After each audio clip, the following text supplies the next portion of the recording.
Assalamualaikum warahmatullahi wabarakatuh. Perkenalkan, nama saya Nadia Khairina Aprilianti dengan NIM 2008 031 03038.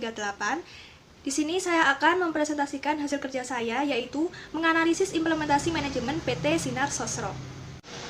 Nama Sosro diambil dari nama keluarga pendirinya, yaitu Bapak Sugiharto Sosrojojo. Keluarga ini awalnya memulai bisnisnya dengan memasarkan teh seduh merek teh cap botol pada tahun 1940. Nah, pada tahun 1965, keluarga Sosrojojo mulai mengembangkan bisnisnya di Jakarta dengan strategi cicip rasa atau produk sampling ke beberapa pasar di Jakarta. Awalnya, datang ke pasar-pasar dengan cara memasak dan menyeduh teh tersebut dan dibagikan ke orang-orang yang ada di pasar. Namun ternyata cara ini kurang efektif karena pada saat memasak atau menyeduh tehnya, ini terlalu lama dan membuat orang-orang pasar tidak sabar untuk menunggu.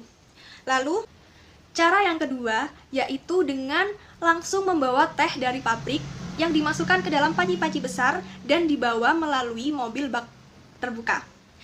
Namun cara ini lagi-lagi gagal karena pada saat perjalanan, teh tersebut tumpah-tumpah karena pada saat itu perjalanan tidak semulus sekarang. Akhirnya, setelah berbagai cara eksperimen dilakukan, cara yang terakhir ini cukup berhasil, yaitu dengan memasukkan teh yang telah diseduh ke dalam botol kemasan yang telah dibersihkan. Cara ini cukup menarik peminat teh, pengunjung juga, untuk menikmati teh seduh di dalam botol kemasan. Lingkungan internal dan eksternal PT Sinar Sosro.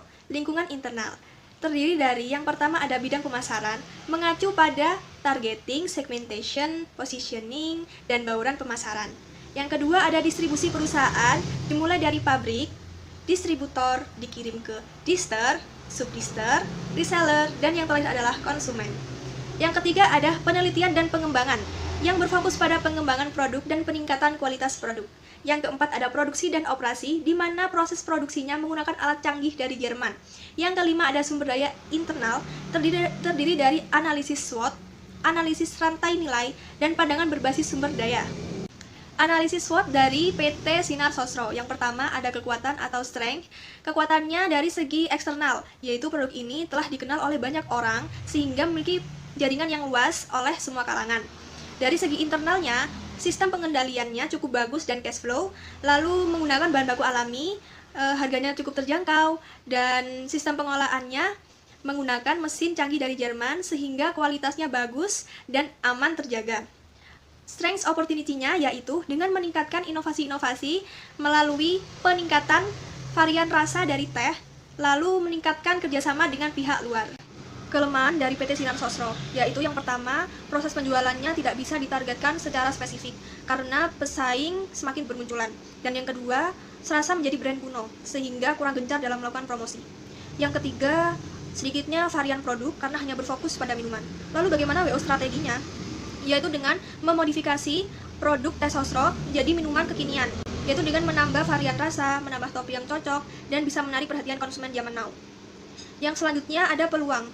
Peluang dari PT Sinar Sosro yaitu yang pertama, bisa menjadi tuan rumah untuk generasi selanjutnya karena cita rasanya yang khas negara sendiri. Yang kedua, adanya pemanasan global warming menyebabkan suhu panas sehingga banyak orang yang membutuhkan minuman segar alami. Dan yang ketiga, banyaknya restoran fast food yang mau diajak kerjasama dengan PT Sinar Sosro. Ancaman dalam PT Sinar Sosro yang pertama adalah semakin bermunculannya perusahaan minuman bersoda yang mulai mengambil pasar teh di Indonesia. Yang kedua, mulai bermunculan produk teh palsu dengan bahan pengawet berbahaya yang menyebabkan image buruk pada teh dalam kemasan. Yang ketiga, semakin tingginya jumlah urbanisasi menyebabkan petani di daerah tertentu semakin turun jumlahnya. Strategi yang dapat dilakukan adalah meningkatkan mutu SDM agar tidak kalah saing dengan pesaing. Dan yang kedua adalah meningkatkan strategi yang dipakai untuk mempromosikan produk. Lingkungan eksternal pada PT Sinar Sosro yaitu ada lingkungan eksternal makro dan mikro. Lingkungan eksternal makro terdiri dari yang pertama, politik, yaitu teh botol Sosro telah lulus 100% BPOM. Dan yang kedua ada ekonomi, tingkat inflasi mempengaruhi jalannya usaha PT Sinar Sosro, yakni dapat menyulitkan perusahaan dalam melakukan investasi dan produksi, menurunkan daya beli masyarakat dan permintaan terhadap produk. Yang ketiga ada sosial budaya, contohnya pada peningkatan jumlah penduduk, mengakibatkan peningkatan terhadap kebutuhan pangan. Yang keempat ada teknologi. Kemajuan teknologi di bidang pengolahan minuman ringan seperti teh sosro ini memungkinkan ada beragam produk sari buah yang dimixing antar jenis buah. Lalu ada lingkungan eksternal mikro, yaitu ada ancaman pendatang baru dan kekuatan tawar-menawar pemasok. Yakni bahan baku teh sosro ini disuplai dari PT Gunung Slamet dan dikelola oleh PT Agropangan selaku sister company. Analisis yang kedua yaitu etika bisnis dan tanggung jawab sosial pada PT Sinar Sosro. Etika bisnis terdiri dari yang pertama ada terkait dengan fungsi manajemen, yang kedua terkait dengan pemasok dan klien perusahaan, yang ketiga terkait dengan pesaing perusahaan, yang keempat terkait dengan karyawan perusahaan, dan yang kelima ada terkait dengan masyarakat sipil. Yang selanjutnya ada program CSR PT Sinar Sosro, ada dua, yaitu yang pertama program Sekolah Sehat Sosro. Acara ini diresmikan pada 22 September 2011 dengan tujuan untuk menjadikan sekolah sebagai perubahan dasar pembentukan karakter siswa. Dan adapun kriteria penilaiannya yaitu workshop, KPI, RAPBS, dan penilaian kriteria indikator lainnya. Yang kedua ada acara bakso gebiar merah putih. Acara ini telah memecah rekor muri dengan sajian teh dan bakso terbanyak di Indonesia, yakni 30.000 mangkok bakso dan 30.000 teh botol sosro. Acara ini bertujuan untuk mempromosikan bakso sebagai makanan kuliner khas Nusantara agar lebih dikenal dan lebih disukai di lapisan masyarakat. Analisis yang ketiga yaitu perencanaan dan implementasi strategi. Perencanaan strategi.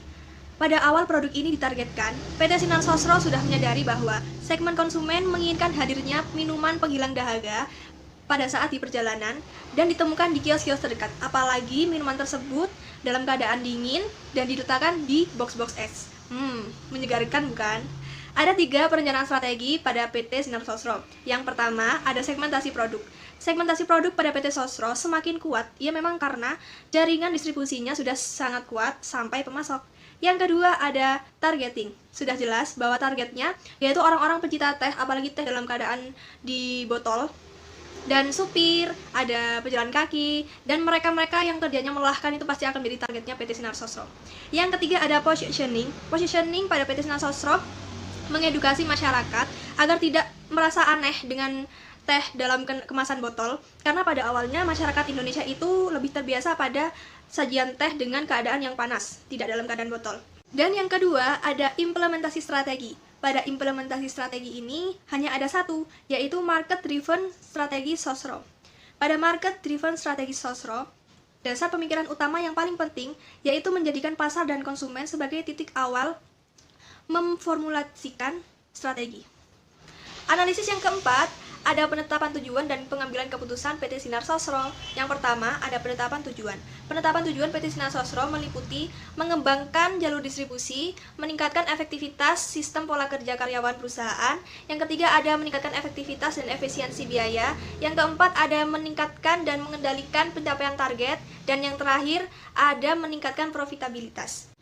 Yang kedua, ada pengambilan keputusan PT Sinar Sosro yang dikelola oleh sistem informasinya. Meliputi yang pertama ada Operation Support System, mencakup Transaction Processing, Process Control, dan Enterprise. Yang kedua ada Management Information System yang mencakup Decision Support, Executive Information. Yang ketiga ada Specialist Processing yang mencakup Expert System, Strategic Information System, dan Functional System.